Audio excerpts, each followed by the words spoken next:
It's been 5 years since the mass shooting at the Cielo Vista Walmart. El Paso remains resilient. Today, we are remembering and honoring the 23 people killed and their families. ABC7 has complete coverage of how El Paso is staying strong 5 years later.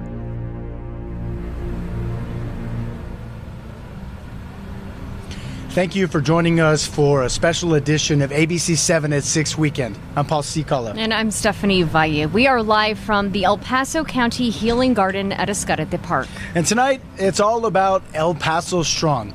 Today, August 3rd, marks 5 years since the mass shooting at the Cielo Vista at the Walmart. And El Paso showed the world how resilient we are. It was a Saturday just like today, back in 2019, when 23 people were killed at the Walmart. And we want to start with them. These are their faces. 23 people, husbands, wives, sons, daughters, brothers, sisters, friends, members of our borderland community. Tonight, it's all about honoring them and remembering who they are. Now, here at Escarete Park, El Paso County is holding its Day of Remembrance ceremony. It starts at 6:30 p.m. with the unveiling of a new mural. Then at 8:30, they'll read the names of the victims and reveal the eternal flame. And you can watch the county ceremony right here on ABC7 at 6:30 p.m. We'll bring it to you live on air. The reading of the names and the revealing of the eternal flame will be live streamed on KVIA.com and the KVIA News app at 8:30 p.m. And you can watch ABC7 at 10 for complete coverage of tonight's ceremony.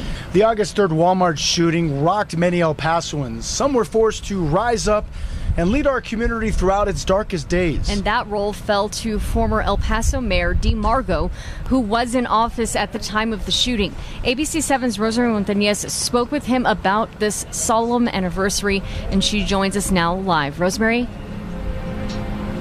Yeah, former El Paso Mayor Dee Margo was actually in Austin when that shooting happened. He says his phone was flooded with text messages and phone calls. He says this attack was personal. Impacted a lot. It's one reason I don't want to let it be forgotten. I want our city needs to be recognized. With every turn of a page, Dee Margo is reminded of that day. While El Pasoans were seeing the tragedy up close, Margo was 500 miles away, rushing to get back home. He knew very little about what was happening. So I got on the plane, and for an hour and a half, nothing. All I could do was look out the window and pray. Margo arrived in El Paso and was briefed on the shooting as the death toll continued to climb. In the days and weeks after, Dee and First Lady Adair were close to those who were hurting. Adair and I went to every visitation and funeral. And it's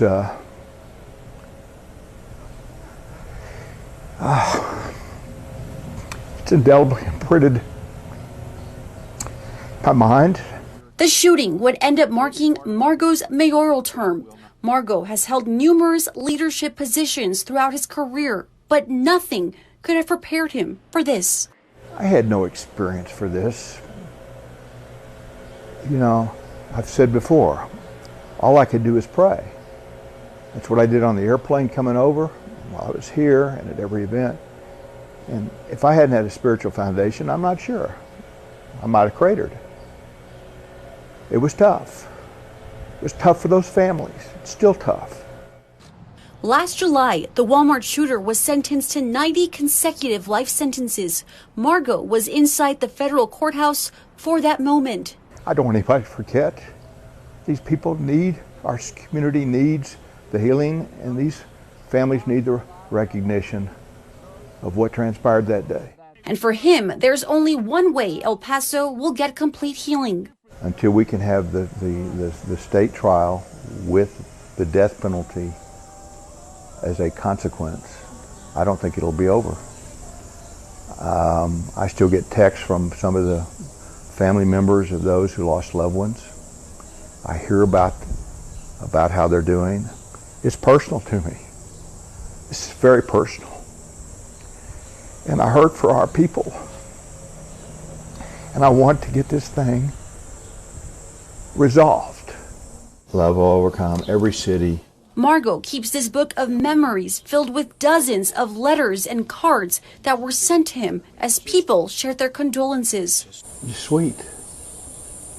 Hope you're okay. He says it's a constant reminder of how the world came together for El Paso. I mean, I've got letters here from fourth graders in France. I've got letters, I remember a 5-year-old talking about he lost his uncle. And what, I mean, it was a special time. It is special for the remembrances, not from what happened. And it's also a very emotional time. I asked Margot what he was planning on doing today, the day of the anniversary. He says sometimes he visits the memorials while other times he prayerfully remembers the victims. But regardless of the day or the occasion, he says August 3rd is always on his mind. I'm reporting live in the Healing Garden. Rosemary Montañez, ABC 7. All right. Thank you so much, Rosemary, for sharing that story. A new memorial commemorating the lives lost on August 3rd is now open to everyone. The city of El Paso unveiled the public art piece this morning at Jim Crouch Park. It is formerly known as Ponder Park, and it's close to the Cielo Vista Walmart. ABC 7's Andrew J. Polk joins us live with more. Andrew? We're here near the center of the memorial that follows the use of this park first as a gathering and vigil site, then as temporary memorial, and now this permanent art installation.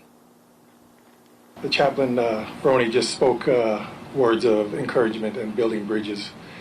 And that doesn't just happen in a vacuum. Let us set the example for the rest of the nation. El Paso Police Chief Peter Pasillas spoke on what love and coming together as a community looks like in the aftermath of tragedy before the names of the 23 victims were read. The new memorial by El Paso artist Albert Tino Ortega has the names inscribed on marble columns. President Joe Biden and Vice President Kamala Harris released statements ahead of the 5th anniversary, and a representative from the White House was also present at today's ceremony to present that directly to the community. But they wanted us to make sure we shared it directly with the families and with those impacted, and honored, frankly, the courage and the strength of this community in wake of something so hateful and so tragic. And now we have seen some of the community members starting to come out to this memorial, and coming up at 10, we'll have our first chance to see the light component of this memorial. We'll also hear from the artists and the city about the intention behind it. Reporting live from Jim Crouch Park on the east side, Andrew J. Polk, ABC 7. Thank you, Andrew. It was a tragedy that shook the borderland. 5 years later, the sights and sounds of the August 3rd mass shooting still linger with some medical staff that responded on that day. And ABC 7's Brianna Bettis sat down with healthcare workers at University Medical Center, and they recount those moments. Brianna? Saving countless lives, a day they call. As we reflect on the 5th anniversary, we highlight key members in our community who played a vital role and saved countless lives. Many call the day unforgettable.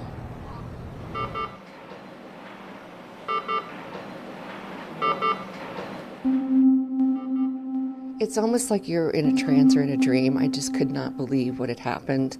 And now talking about it 5 years on, I still get that heaviness and that feeling of like, what did we just go through? And it's talking about it makes it all very raw again, very real. August 3rd, 2019. The darkest day in the borderland tore families apart and brought others together. People just showed up and they were ready. No one knew what was going on. They knew that we needed to be here. The trauma system worked. The people worked. People rose up to be heroes. Medical staff at UMC was just one of the area hospitals answering the call when the community needed it most. As El Paso's Level 1 Trauma Center, they received 14 wounded victims. For many, it's something they've never seen. We just started getting all the reports from the ambulances. Like it was just one after the other, one after the other, one after the other. We've got multiple victims. I need everybody to come into the hospital. As I was doing that, I was running to the airport. I got people dying in El Paso. I need to get back. I realized, this is going to be a long call. So I said a quick prayer, took a nap, landed, As soon as I got off the plane, went straight to here. I had actually shorts on and switched into scrubs. Scrubs on, nurses and doctors prepared for the unknown. I remember numbers were being thrown at us that we were expecting another 30, another 40, even 60 at one point of what could be coming in after. And the whole team was just preparing. What do we need in what room? Who can be where? Everybody was pretty on edge, and I just had to quiet everything down and tell everybody that, look, we got a job to do, we know what to do, it's stuff we do every day, not on this scale, but it's nothing that we haven't done. After hours of treating patients, staff says it was the community that kept them going. The city needs us, and this is what we're here for. We're the Level 1 Trauma Center, and if there's no one else that can do it, and this is what we got to do, and their city needs us, and so it's time to step up and be what they need us to be. Still, many say the memories of that day replay in their minds. And I remember one lady, she was explaining how she saw the gunman, how he shot at her, shot other people, killed people in front of her. And she says, I have forgiveness in my heart. I stopped off in the chapel here and said, if anytime I need to say a prayer, it's a good time to go into the chapel. So that was important to me. Just a woman crying because she knew her husband had passed away. To have been a part of that terrible day to help the community. It was career defining. It was terrible. I'm glad it's past us. We learned a lot. But I was happy to help. Proud of their team and the swift response, staff says it was a day that united the hospital and the community forever. I can just tell UMC, if we had something, God forbid, in an hour from now, we would do the same thing. The community would do the same thing. And we're prepared. This is what we're here for. August 3rd was awful. Patients are going to keep coming in, and they need us to be who they need us to be. That's what we're here for. It's the life we chose. It's the profession we love. We just got to keep doing it.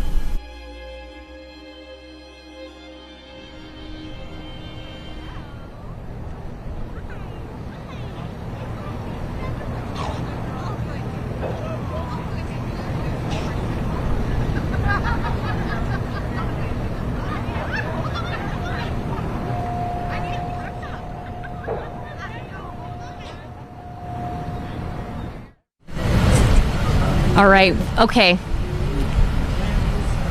We have seemed to have lost Brianna's microphone there, but we can tell you that you can find all of these stories that we've been bringing you throughout the day and all week. You can watch them again on the KVIA ABC7 CTV app. And just look for the 5 years later section. The app is available on Roku, Fire TV, and on Apple TV. Changing gears, has been hot for most of the day, but we got a little bit of rain here, so it's not so bad if you want to pay your respects here at the Healing Garden. It's actually cooled down quite a bit. Yeah, we've had a lot of different weather experiences, from blasting sun to now you can see we're dealing with some wind and some overcast skies. Doppler Dave is in the studio tracking it all for us. Yeah, not a whole lot of rain at this point, although you did experience some light activity. Yeah, the breezes are up a little bit, but you can see on Doppler radar, everything is pretty well quieted down. In fact, if we kind of zoom on into the Escalade Park area, there you can kind of see some of the showers they endured that have moved off now to the west of them. So we're not tracking any precip, which is out there, but we are certainly tracking some of the breezes. And we're going to take a look at the temperatures out there. It's been a hot day today. We've been into the triple digits all across the entire region. And if you look at the temperatures right now, we're 95. We've cooled down a little bit, 96 in Las Cruces, Deming at 96, and mid-90s out there in Sierra Blanca and Van Horn. Going to be another hot day tomorrow. We'll talk all about it coming up in weather.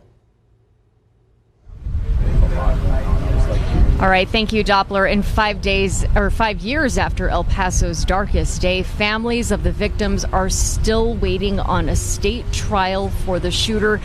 What has taken so long? We have a timeline coming up. Plus, when many were scrambling to get out of the Walmart 5 years ago, one employee stayed inside to save his customers. The story of the man in the blue vest, coming up on ABC 7 at 10 weekend, or at 6 as well.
Welcome back to ABC 7 at 6 weekend. Families, friends, and loved ones of the shooting victims are still waiting for the state trial in which the shooter is eligible for a death penalty sentence if convicted. Many El Pasoans ask, what has taken so long? Here is a timeline.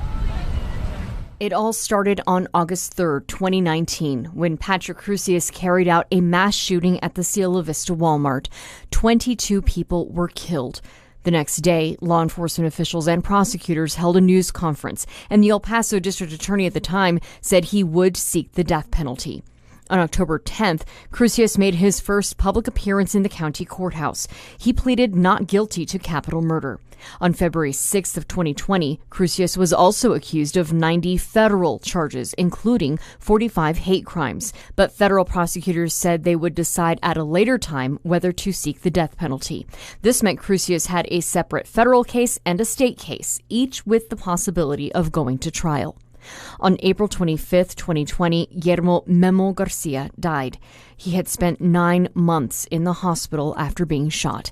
That brought the death toll to 23 and led to an additional charge on both the state and federal cases.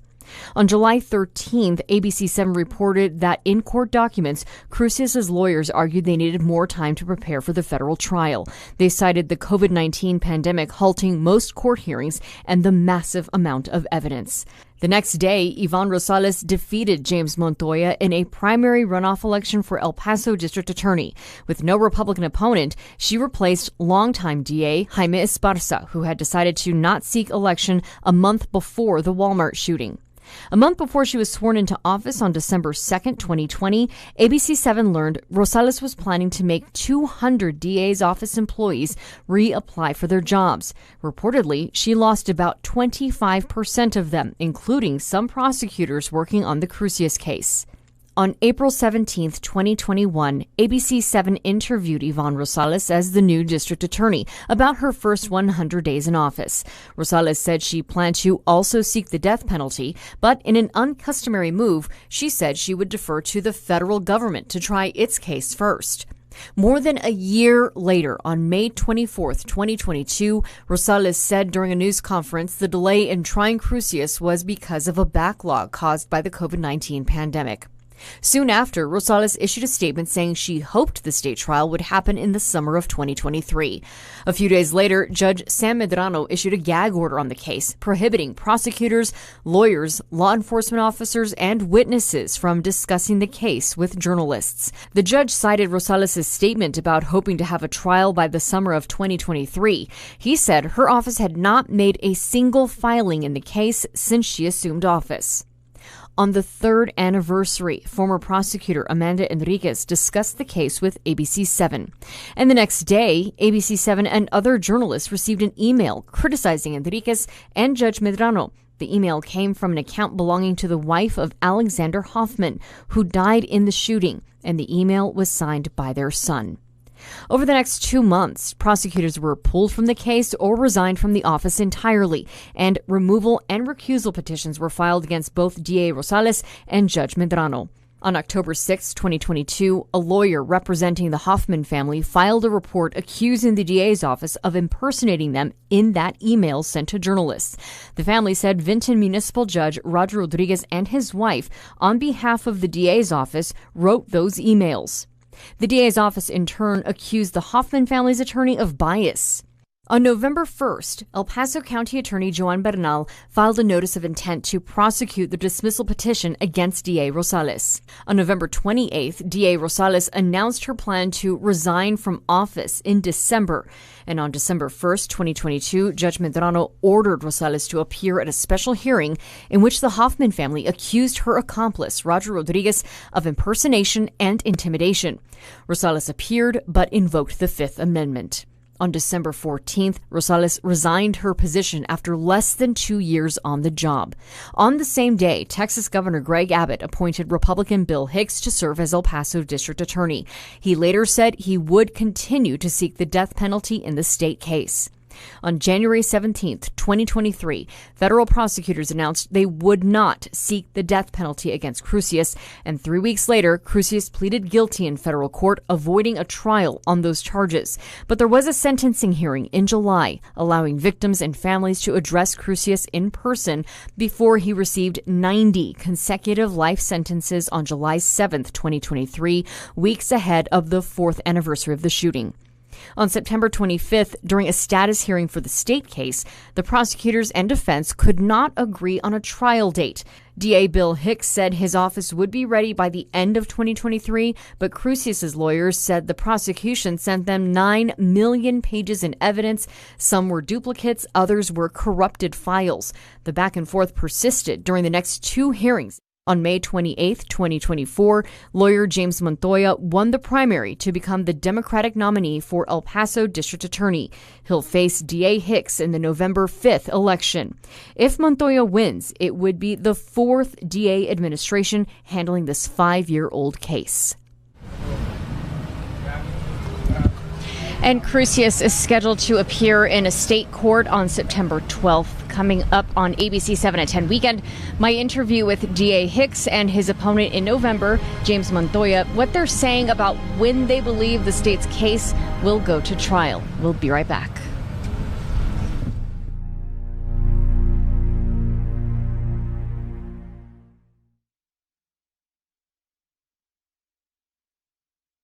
Yeah, all right. Yeah. Yeah, that's fine. Yeah.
That Diego, the former corner.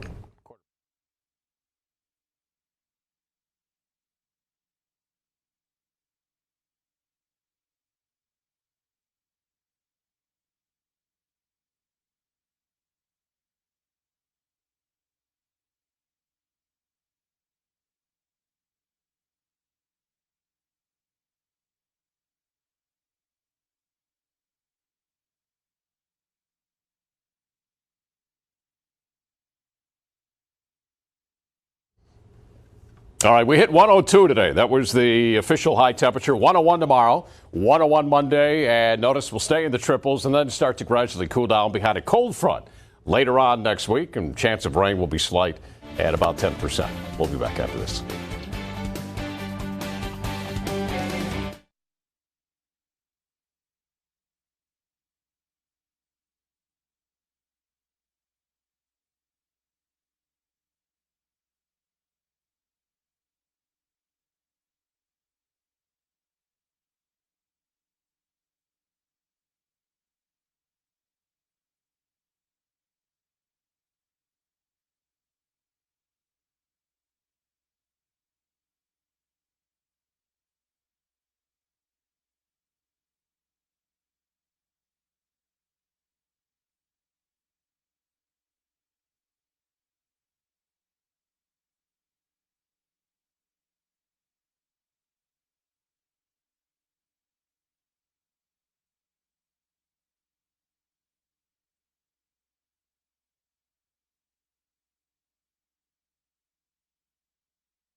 And as we mentioned at the top of this newscast, ABC 7 will be airing the beginning of the El Paso County Healing Garden Day of Remembrance ceremony.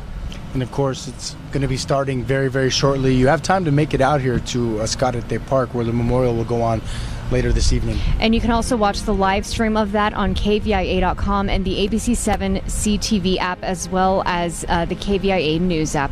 Thank you for watching this special edition of ABC 7 at 6 Weekend. We will have complete coverage of all the day's events on ABC 7 at 10 Weekend. Good night.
I don't know. Oh, she's coming. She's coming.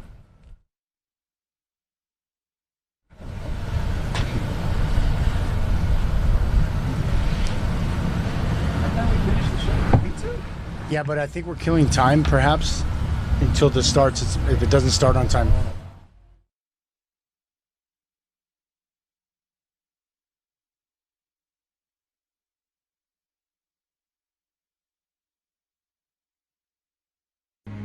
It's been 5 years since the mass shooting at the Cielo Vista Walmart.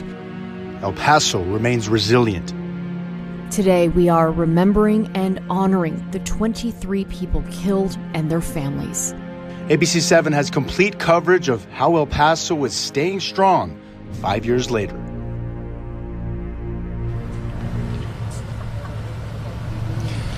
Welcome back to ABC 7 at 6. This is a special report. I'm Paul Sikala. And I'm Stephanie Valle. We are live from the El Paso County Healing Garden at Escarete Park. And usually we are not on the air at this time. But we are live as we speak to bring you El Paso County's Day of Remembrance ceremony.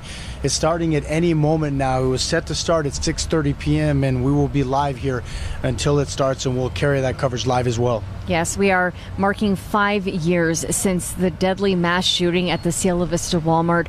5 years ago. We are still seeing some people trickle in, so they're waiting for people to be seated. But in the meantime, we can tell you about what's going to be happening today. A look at the program.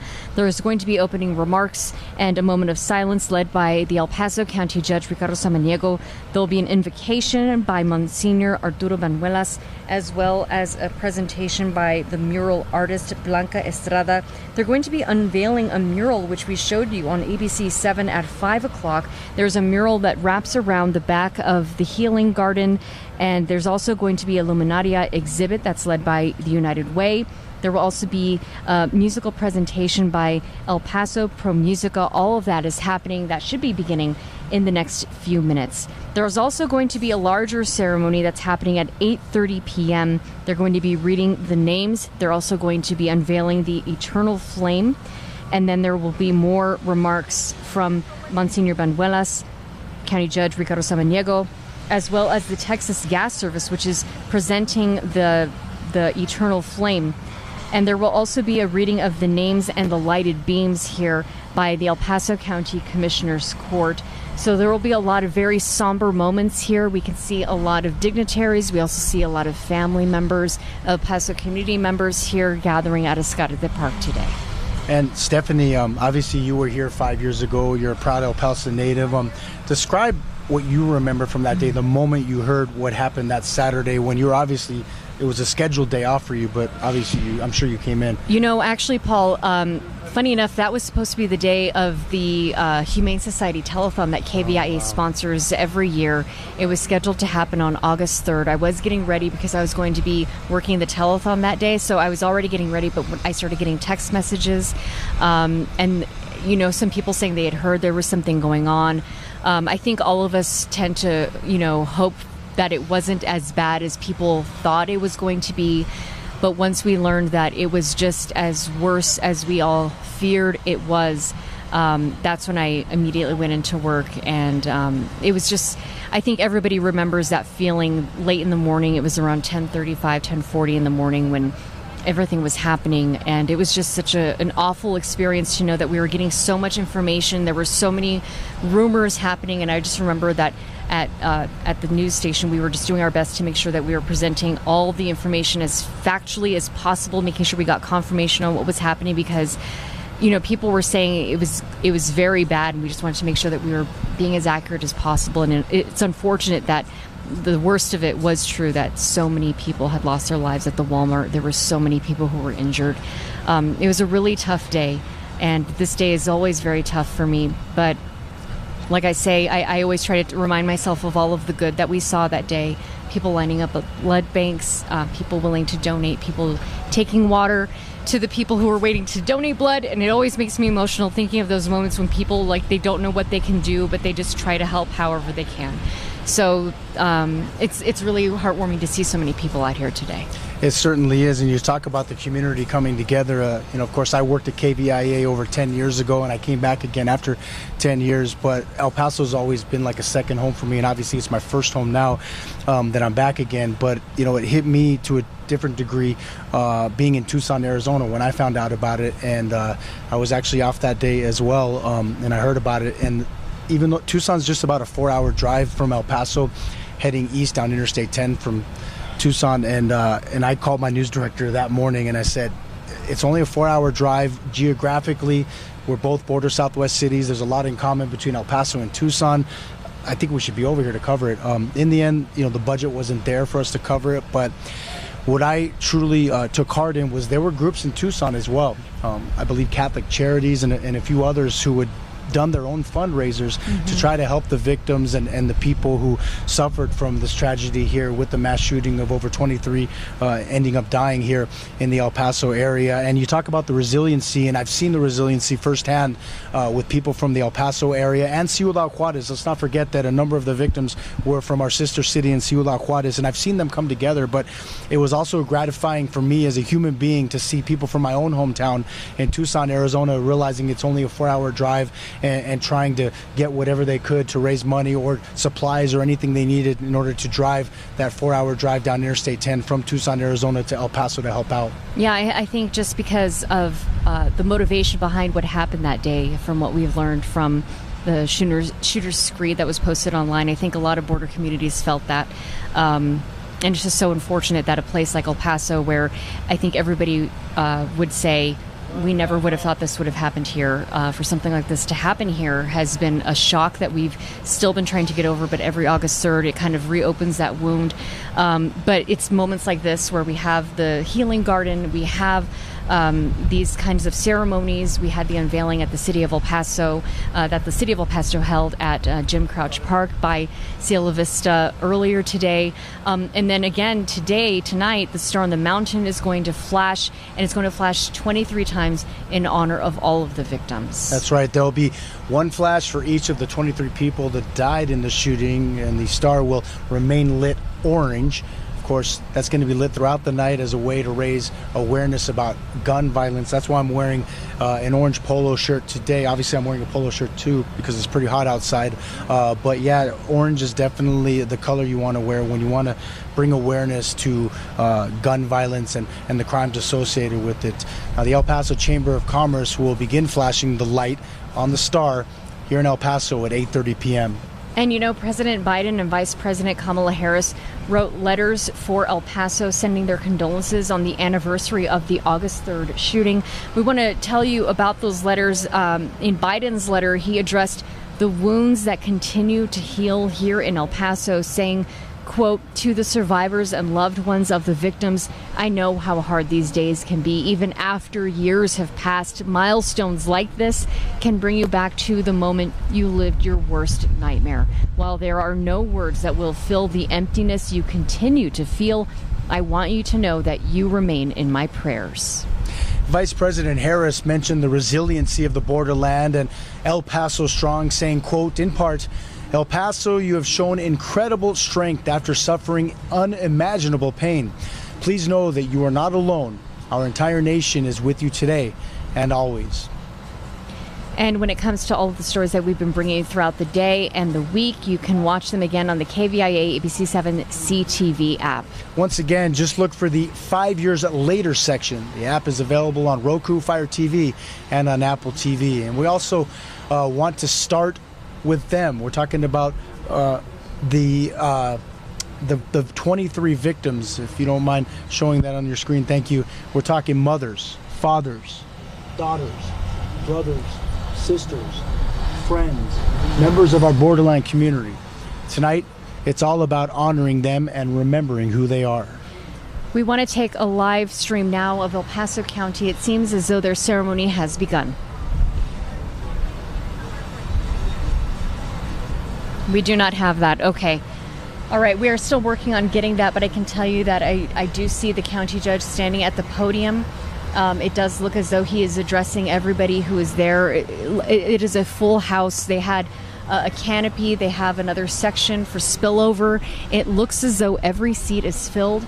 I also can see Gilbert Serna, who was the manager who was an employee at the Walmart who helped save numerous lives that day by leading them out the back of the store. Rosemary Montañez spoke with him in a report that we aired earlier this evening. I can also see some of the county commissioners sitting, waiting for everything to begin. We're trying again to just bring you the live stream of this event. But in the meantime, of course, we will be covering this and bring you the very latest on ABC 7 at 10 tonight. But again, we are bringing you live coverage from a distance. We are trying to get the audio patched into the microphone there so that we can hear the county judge.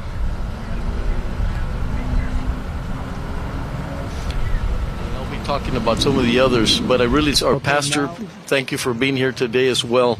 So this is, when we think about, today marks, the 5th anniversary of something that was very, very difficult for our community.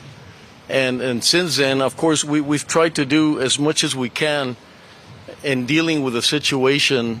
And I know for the families, I want to start off by saying that we realize that it's not completely sufficient for the families and what they're going through. It's not everything that we would like to see for them. It is sometimes more for the community as they go through the process and they have to go through all the legal situations and the disruptions and the inability to get that justice to be served and to give closure has been very difficult for them. So I want to make sure that all of you understand the deep respect that we have, that this is not a celebration of just us trying to get up here and have discussions and forget about the beautiful families. There's two groups of people that we tend to forget, is the ones that were injured as well, the 26 that were injured. We have several here today that are still going through difficult times that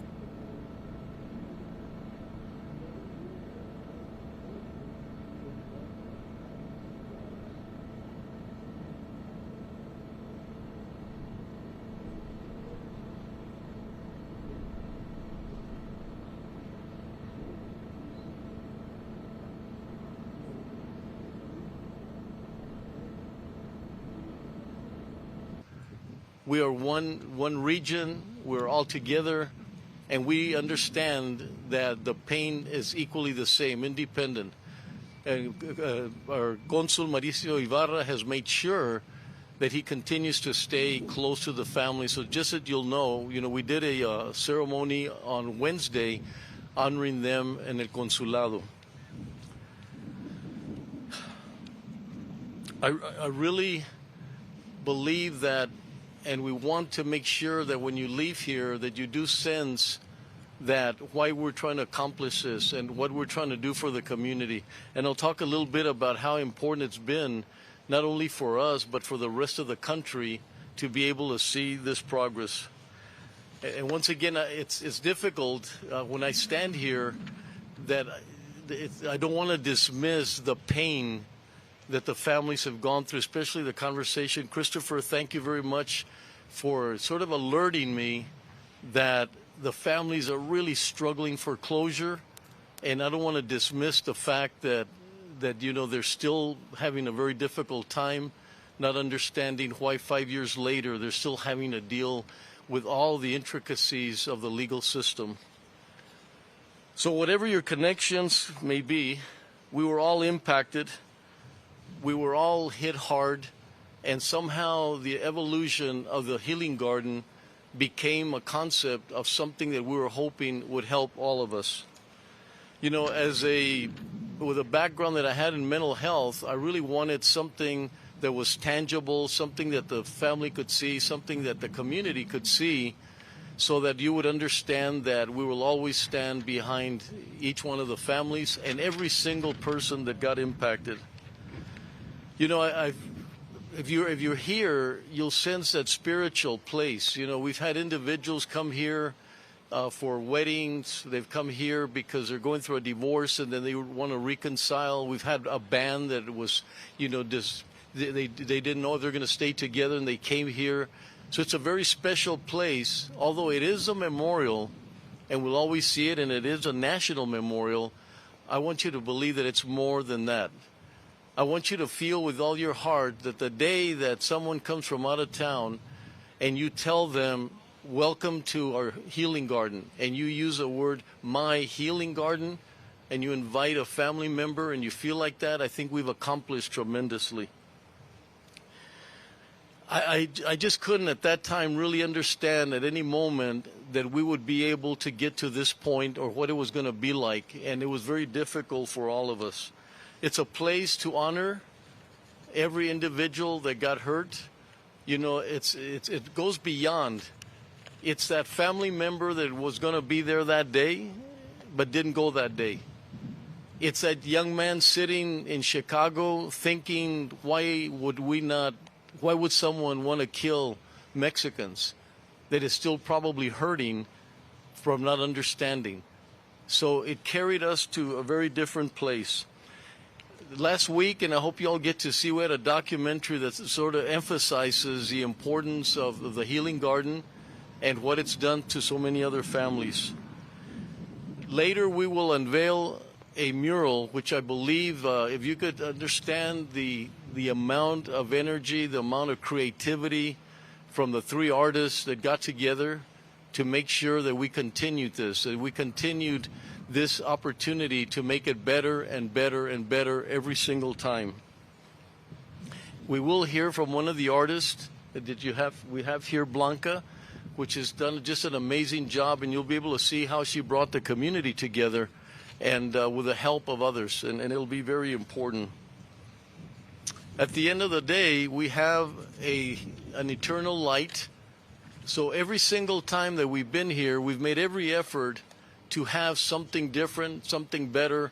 And thanks to the gas company, and I'll introduce that thanks to the gas company, we're able to unveil an eternal light that I think you will be very appreciative.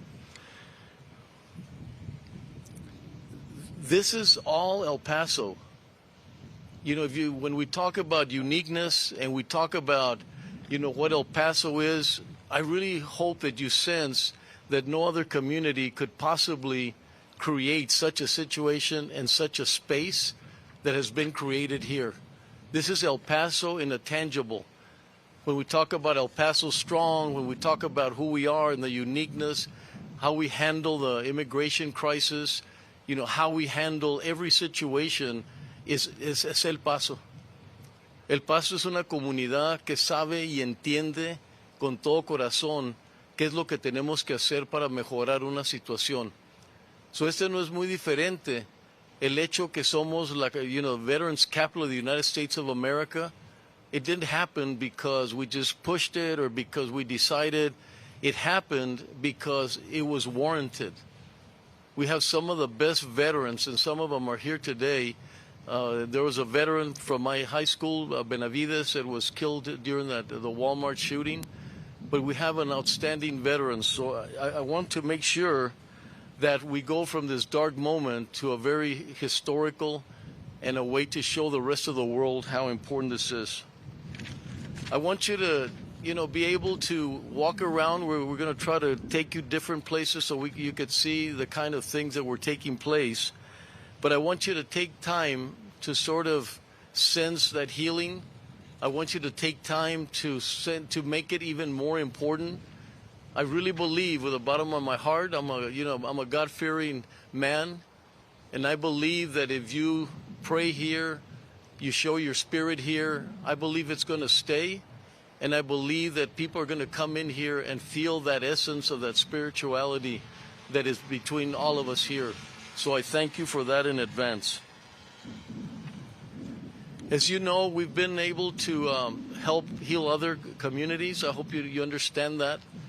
We've had other like Uvalde. We had in New York, Buffalo, where we were able to live stream to each one of the communities to let them know that what seems horrific can in turn be something very, very important for the community, and that you can make the best of a situation. I can tell you I've reached out to the mayors of these communities, and they are so appreciative because they get to see what we didn't see. That there was a light, that there was a way to go from this denial to this anger to this acceptance, and communities need to understand that. And we didn't have that. We didn't know what was going to happen, but now we do. We know that prayer, love, unity is very important in any situation that comes our way. I would like to start now for us, if you don't mind, if you would stand, please, and we want to have a moment of silence for each one of the victims. If you know any of the victims, I want you to take time to think about them for yourselves, for those that are still feeling that there's injustice in having someone so obviously killed 23 people and injure 26 more, and we still haven't reached that level of justice. So please, let's take a moment of silence, reach deep into your heart, and really try to sense and feel for the families that are going through such a difficult time at this moment.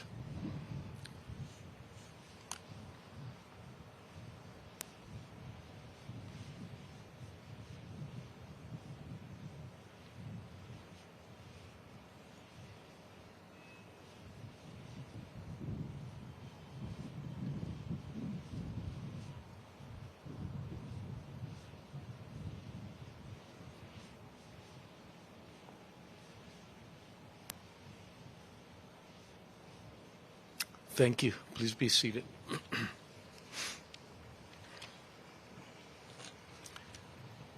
I now have the privilege of asking Monsignor Arturo Bañuelas for our first invocation, but I want to tell you a little bit.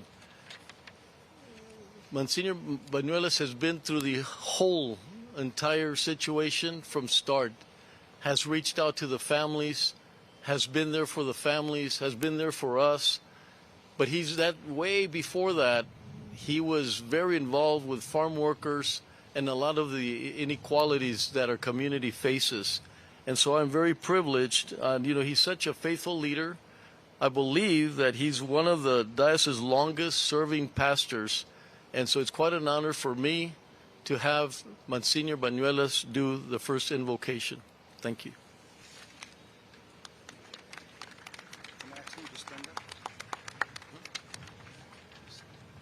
please stand?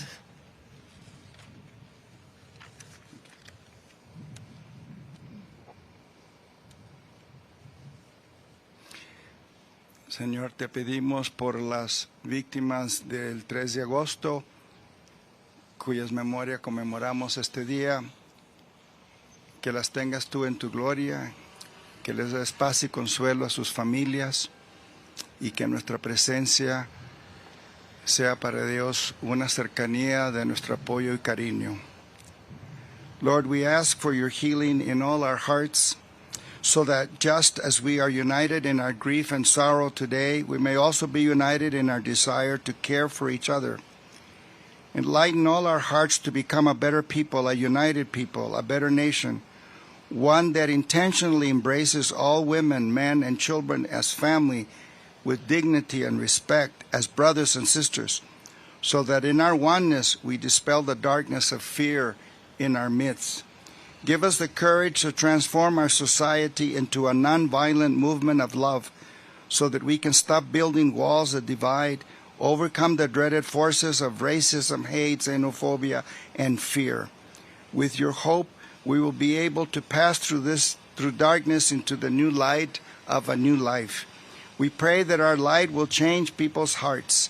Lord, put a new fire in our hearts today, filled with passion and your compassion that will lead us to care for each other, to embrace our differences as blessings that promote the common good of all, to work for justice so that no one is treated as less human, and for solidarity so that we can all live in harmony and peace.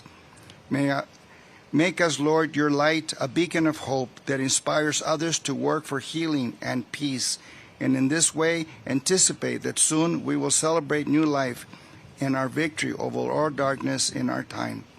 We pray in your holy name. Amen.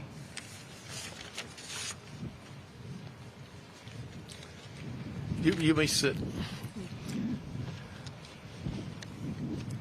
Thank you, Monsignor. Like I said, he's been such a great partner in everything that we've done. I now want to introduce Blanca Estrada, who you'll hear about her. Just want to say a few things. Blanca is from Jalisco and has been an El Pasoan since she was 12 years old. In her own words, she has been drawing on walls since she was old enough to move the couch out of the way, and thank goodness for that. Blanca, the contributions you have made not only are from the Healing Garden but to our community as a whole are far-reaching and very, very impressive. From your time as an educator, molding your young minds at Bowie High School, to now running your art business full-time, El Paso is so much better because of your artistic work. Blanca, would you come and say a few words for us? Thank you.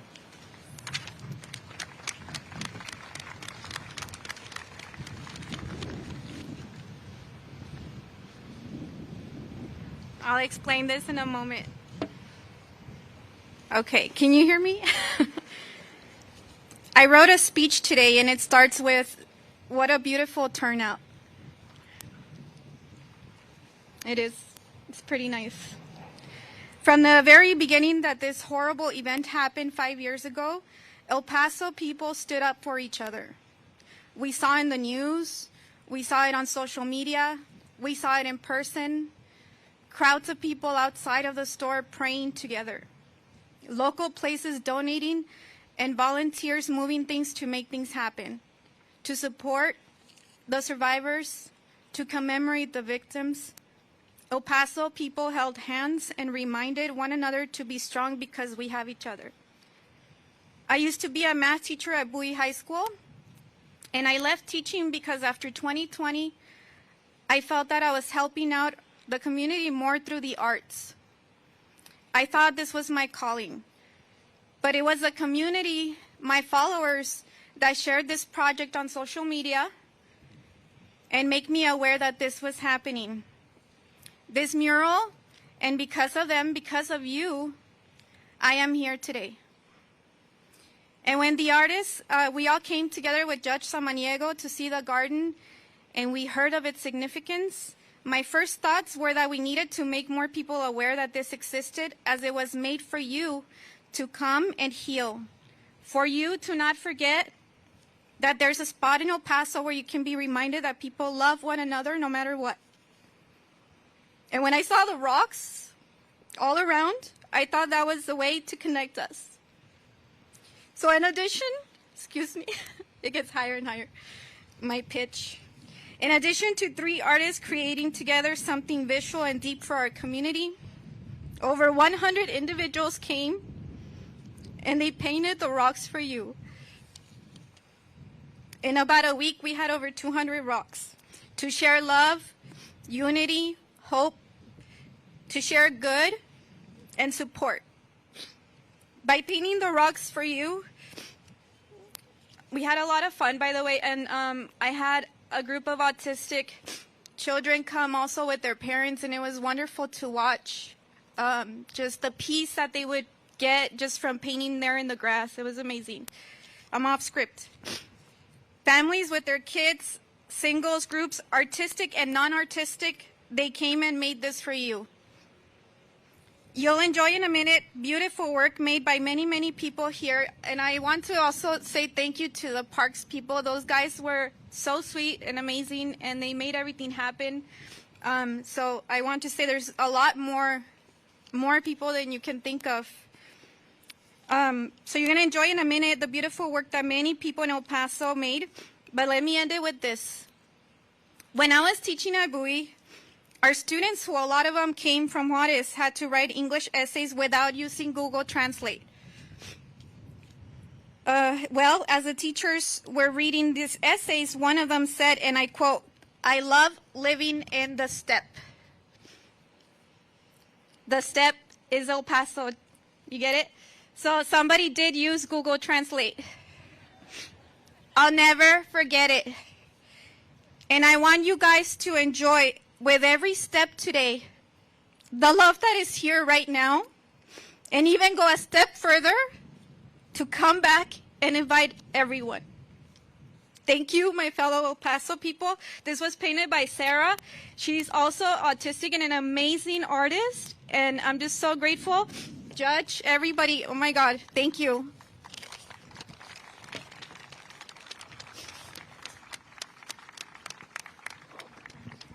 Thank you, Blanca. Blanca, from the very first moment, had the community in mind.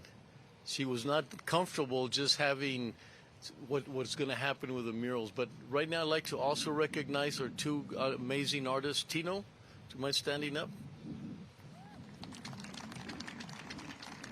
Cesar? Thank you both. I want you to make them famous by just, if you say Tino, you don't have to say his last name, or Cesar or Blanca, okay? Because I can tell you, I don't think that this could be replicated. You'll see, I'll leave it up to you to think about that. But I don't think it could be replicated anywhere, because it was an act of love, just like the healing garden, how it evolved from up here. I can tell you. There's so many obstacles, so many things that we didn't understand, so many things that fell into place, because all we wanted to do was to make sure that the families felt that we loved them. We wanted to make sure that the community knew that it was hard on them and that we were here for them. And that just, everything else evolved, from donations to everything that we did, I believe was an act of God working through each one of us to make sure that there's no other community anywhere in the world como aquí en El Paso.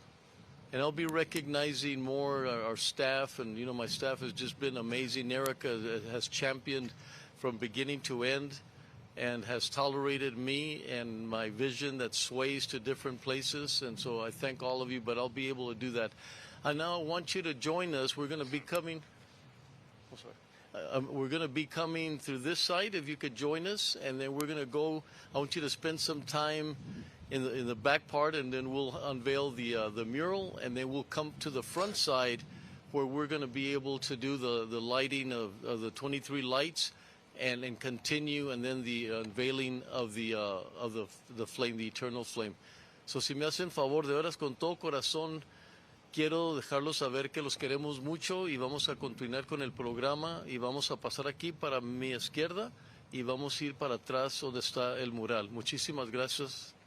Dios los bendiga a todos. Gracias.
Well, we're almost here at the unveiling. Once again, muchísimas gracias por estar aquí con nosotros.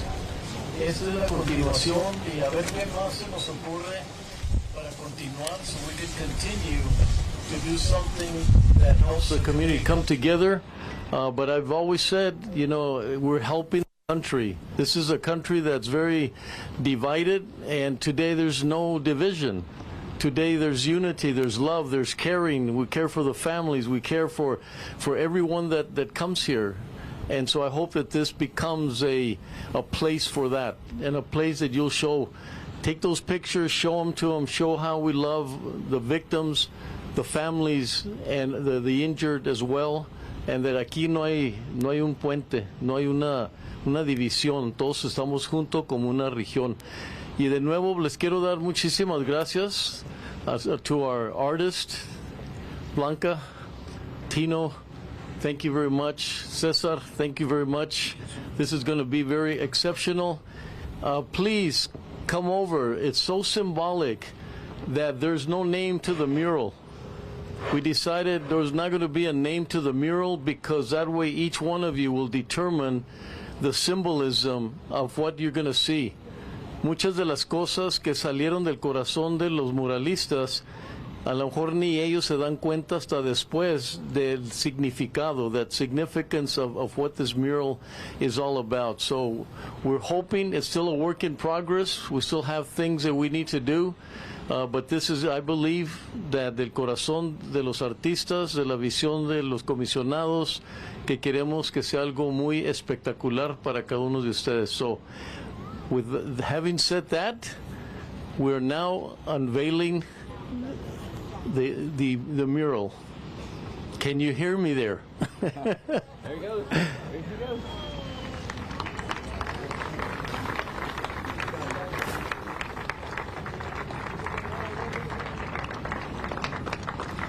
Please walk around and take some time. We're going to take a little bit of time so we could go up to the front. We would love to see the lights a little darker, so take some time, about 30 minutes. There's some beautiful music there. And over here are the rocks that were painted by almost 100 individuals, and you'll see how incredible they are. Before, we really want to thank the parks.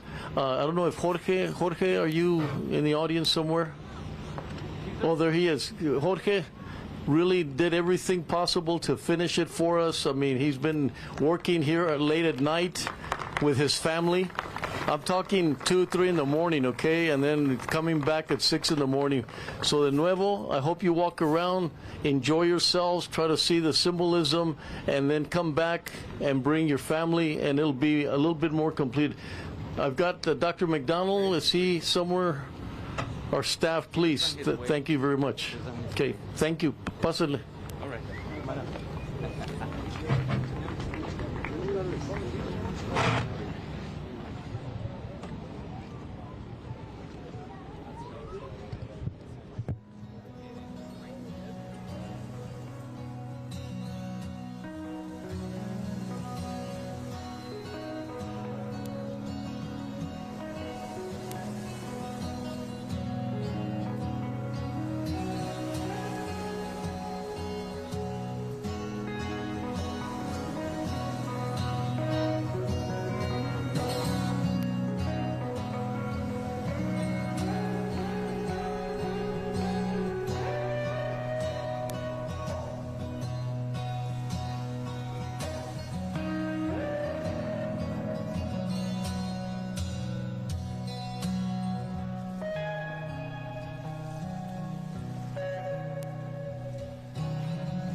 Leave the hard wire over here.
Sorry.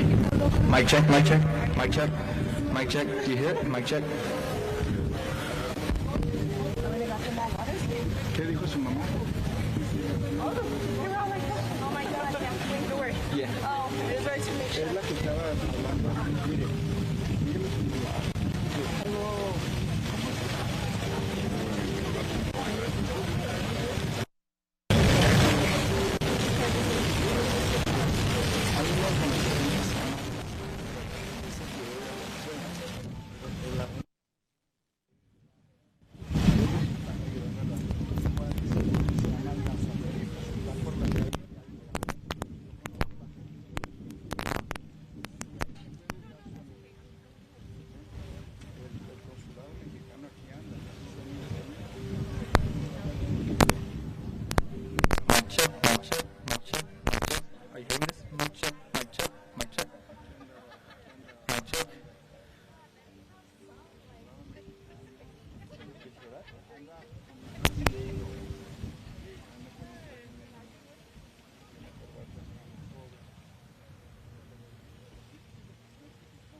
Mic check, mic check, mic check, mic check, mic check, mic check, mic check. Mic check, mic check, mic check.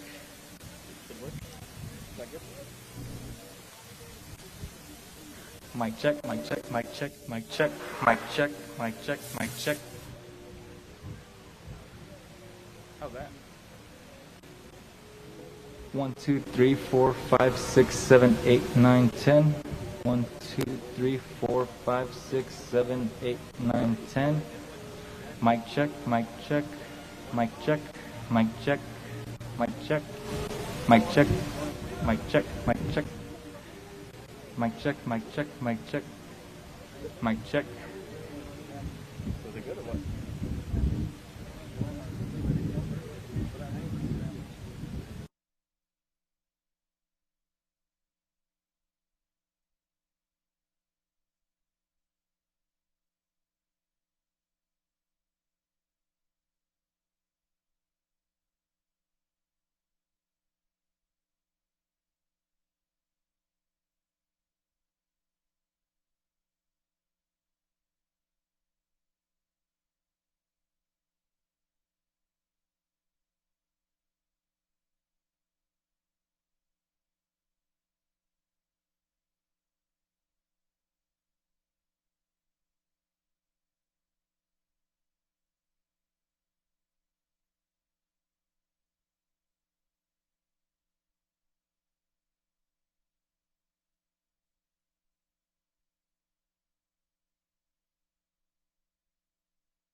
left to right or right to left? Yeah, but it was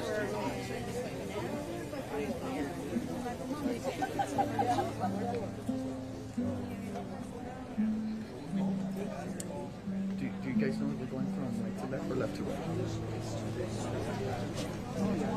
Oh, that's good. Left to right. Sounds good.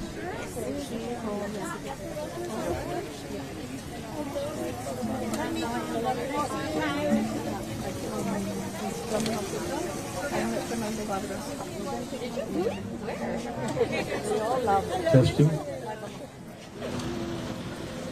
Are we good? Yes. Yeah. Okay. Yeah. We ready?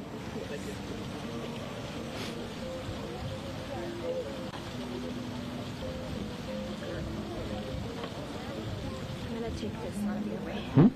Take this out.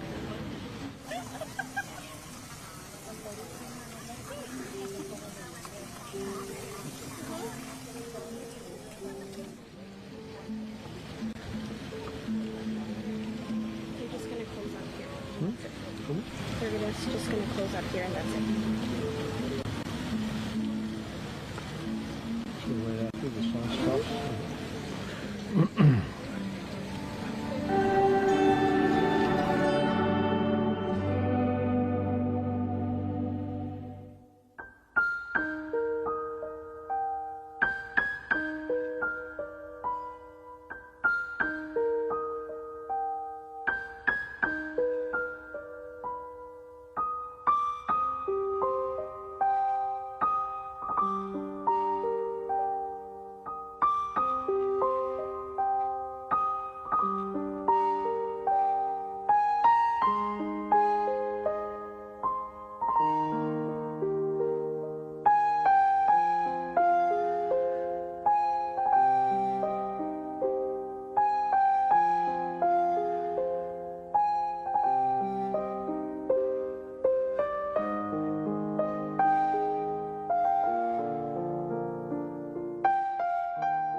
Patience, and therefore we become more unified. So I hope you had an opportunity to be able to explore the mural, hoping that you come back, and we really appreciate that. To start off the next phase, I'm going to ask Father Bañuelas or Monsignor Bañuelas to offer a second invocation, please. So thank you.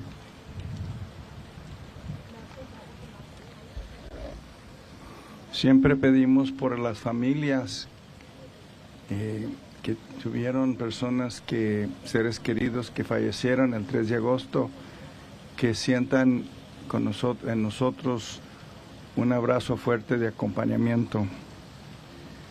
Gracious God, we ask you to bring comfort, peace, and healing to the families who lost their loved ones and all others who lived through that dark night. Lift from their hearts the burdens they carry that weigh heavy on them. As always, we place them in your loving embrace of grace. May their loss move us to a greater pledge of oneness and solidarity. We ask you, Lord, to help us heal all our wounds and brokenness that bring suffering to others. Teach us to reach out to others, especially those in need of friendship, understanding, and kindness. Make us instruments of your healing grace, your comforting care, and your life-giving compassion. As we pray for these families who carry a sacred memory of their loved ones, and as we commemorate the lives of those who died, may their lives of sacrifice inspire in us a great desire to work for a society of unity, care, justice, nonviolence, and love for everyone. May their memory instill in us a renewed dedication to build a community free of fear, in which all can live in peace as brothers and sisters. We pray in your holy name. Amen. Thank you, Monsignor Banuelas. Sometime back, and I hate to be sort of redundant in what I'm going to say, but Elizabeth O'Hara had some fire inside of her and wanted this eternal flame to be part of the 5th anniversary. But she had it for several years now, and it sort of evolved into what you're going to see now, thanks to the El Paso Community Foundation, the parks, everybody else that came together. It will be the last light that we light up after we read the names. Most of you know Liz. Liz is extremely a pillar of our community, a woman that decides to do something, is going to happen. We're very fortunate to have Liz and have that kind of spirit. I can tell you there's about 100 different reasons why we couldn't make it happen for today. And each one of them, we worked together and it became a reality. It was whether we could put gas in here, it's whether we could get the apparatus in time, just so many things. And I've been saying through the entire event today that sort of God was sort of preparing the way for us and sort of taking the obstacles away from us so that we could do what we're doing here tonight. So I would like to have Liz come and say a few words. I really thank her, and I hope you sense and appreciate it was El Paso Gas Company, Texas Gas Company, that made it happen. And Liz, we thank you with all our heart, and we'd like for you to come up and say a few words. Thank you.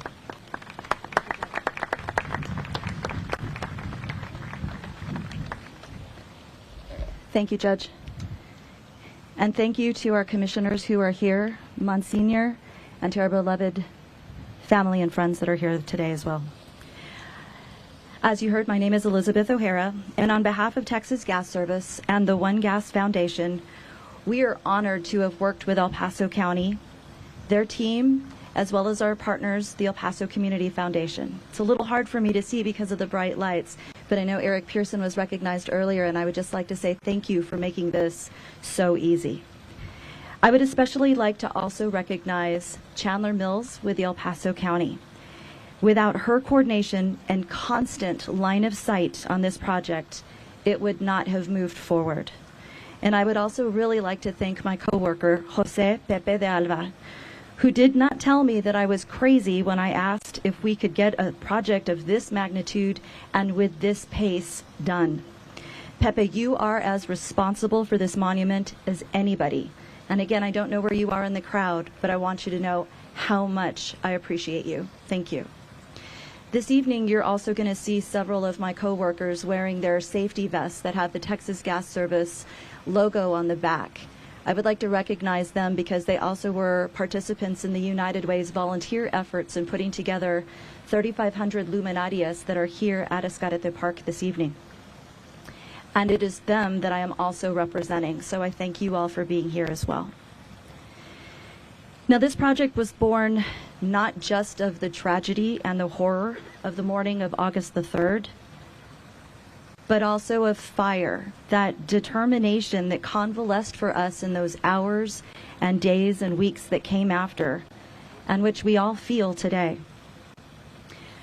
It was mentioned earlier, Blanca mentioned it earlier, that we lined up for hours that day in 103-degree temperatures to give blood. We dropped off water bottles for officers who were responding to the store. We checked on our neighbors and on our coworkers, not to see if they had a direct tie to what happened, but to bring tendered this to those that we knew, because we were all hurting. Now, in our community, lighting a candle is a gesture of hope. Perhaps it's accompanied with a prayer, a wish, or a memory. Prenda la vela when it's of personal importance. Well, many candles were lit 5 years ago with tears and despair and disbelief. They were lit to try and bring light to a very dark, dark day. Well, tonight, the eternal flame will be lit once again to bring our community together. Not only can visitors walk up to it here at the Healing Garden, but people will be able to see it as they are driving past. The eternal flame does not just reflect a tragic day in our community's history. It reflects the fire that we found inside of ourselves afterward, that fire to face the next day, and a future where we would all carry this with us, but we would not let it define us. I would like to share what the dedication for this eternal flame says. Texas Gas Service dedica esta llama conmemorativa a la gente de Condado de El Paso en memoria de las vidas perdidas y afectadas el 3 de agosto de 2019. Texas Gas Service dedicates this memorial flame to the people of El Paso County in remembrance of the lives lost and affected on August 3rd, 2019.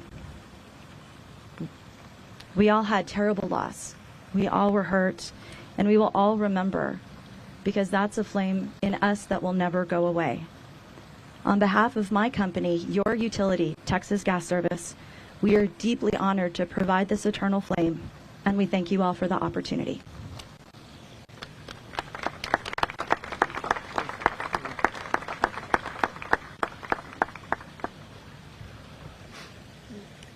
Thank you, Liz. An amazing woman, and I want to thank the family that's here with Liz as well. So we'll begin the names, the calling of the names. I just want everybody to remember that Dr. David Carrasco, as you know, his dad from the center, the Carrasco Center, said, "Say the name." It's not 23 people in one group. Say the name. And he reminded us that it is so important that we hear the name, say the name, that when you go by the plaque, that you say the name. And hopefully that will reach them as much as we want them to be reached here today. So I will start, Commissioner Stout, we'll start with you.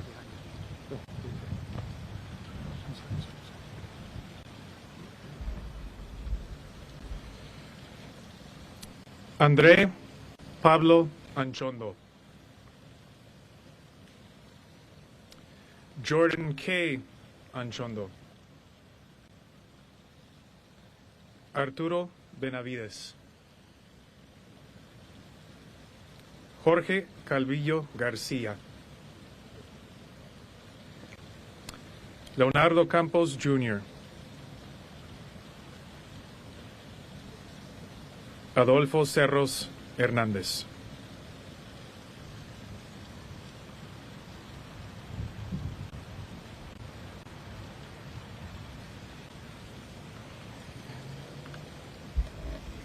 Angelina Silva Inglesby. María Muñoz Flores. Raúl Estrada Flores. Guillermo Coach Memo García. Maribel Hernández Loya. Gerhard Alexander Hoffman.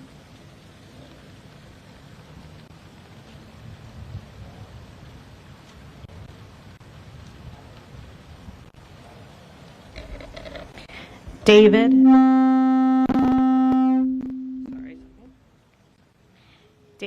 Elva Johnson. Luis Alfonso Juárez. María Eugenia Legareta Roth. Iván Manzano. Gloria Irma Márquez. Elsa L. Mendoza.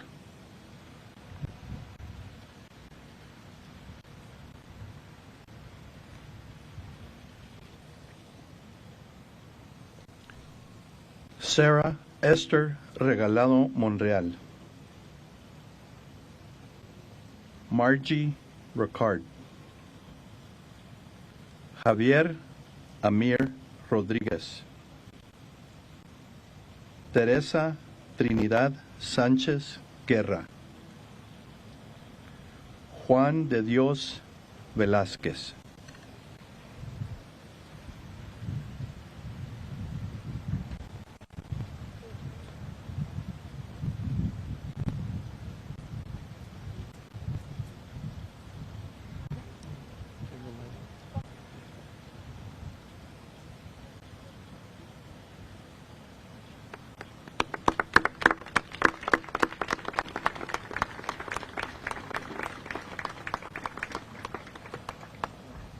Just thank all of you. We thank you from on behalf of the commissioners and myself. We thank you for being here tonight. I hope it's an event that really moves you, and we now should have a lot of ambassadors to bring unity, not only to our community, but to the rest of the country. De nuevo, que Dios los bendiga y ojalá que puedan aprovechar un poco más el tiempo que estén aquí y por favor inviten a la comunidad que venga, especialmente en la noche, para que puedan ver las luces como las van a ver más tarde. Muchas gracias.